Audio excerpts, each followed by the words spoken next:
Hi there. I didn't see you. I haven't seen you around this campsite either. Do you want to share a fire? Cool. So, are you an adventurer or just a traveler? Oh, really? Me too. Oh, sorry, I'm Addley Strider, by the way. I don't see a party with you. You're not alone, right? Oh, wow. Well, I hope you know what you're doing. Rule number 1 is don't die. You kind of remind me of a lone wolf. Well, quite independent, aren't you? Well, tell me about some of your journeys and quests, then. Huh? This is your first time setting out? Talk about scary. But hey, it's kind of exciting, isn't it? I used to do the same thing, jumping group to group before I settled with the party. Wait, you want to hear about my stories?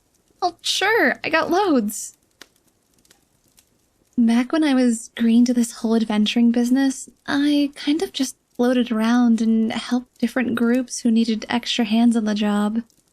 This time, a city near my guild requested aid, and there was an increased number of hill giants in the area.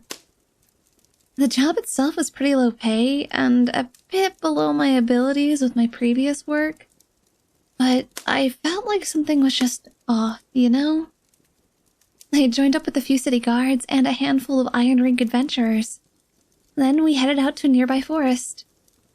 We did end up running into a large hill giant party, and while they were a handful to deal with, something again just seemed so off.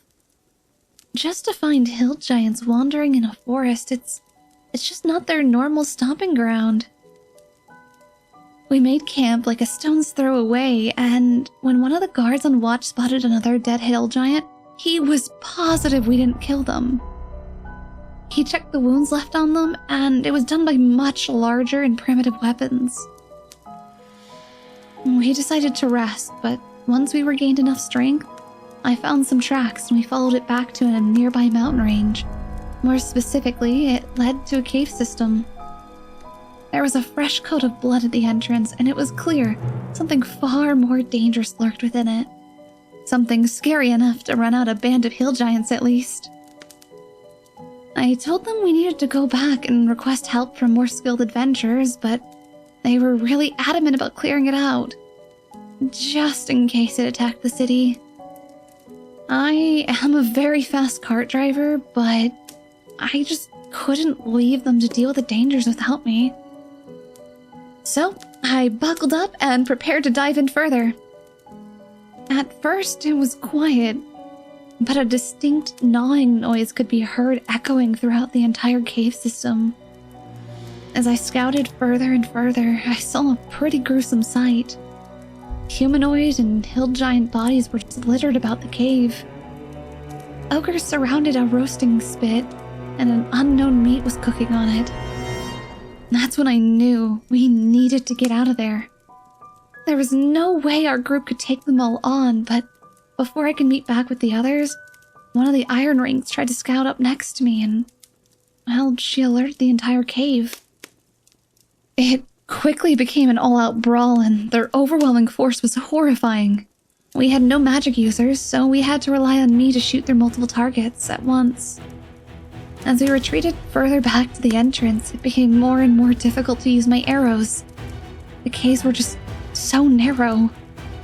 And that's when their own scouts came back, closing off our only means of escape. Their numbers may have started to dwindle, but we were becoming more tired and injured as the fight persisted. And just as we thought we were seeing the light at the end of the fight, a war chief emerged. I swiped a rapier from a nearby injured companion, and I tried to keep his attention on me. But he saw one of my comrades trying to make escape for the entrance, and he threw a creeper straight at him. Fortunately, I have a bit of latent magic in me, so I was able to misty step into its path. My comrade was safe, but that cleaver dug straight into my clavicle. It was pretty painful. With a hefty superior healing potion and a whole lot of luck, we were victorious. Sadly, none of us were in any condition to move though, so we had to camp out in the cave full of dead bodies. Wasn't really that pleasant, to be honest. I also don't think any of them had any real medical training, so they just ripped that darn cleaver out of my collarbone. Luckily, we had enough healing potions to fend off the bleeding, so I was just fine. Quite the story, right? You want to see the scar? Why do you look so shocked? Your face is all red. You didn't expect to hear such a cool story from me, hmm? That's okay. A lot of people underestimate me, but I think that's a strength of mine. Well, thank you for saying that, but I'd rather look cute than impressive. It's getting pretty late. Why don't you get a sleep roll out and rest? I'm gonna be taking first watch, so you've got nothing to fear while Addley Strider is near. Well, good night, Lone Wolf.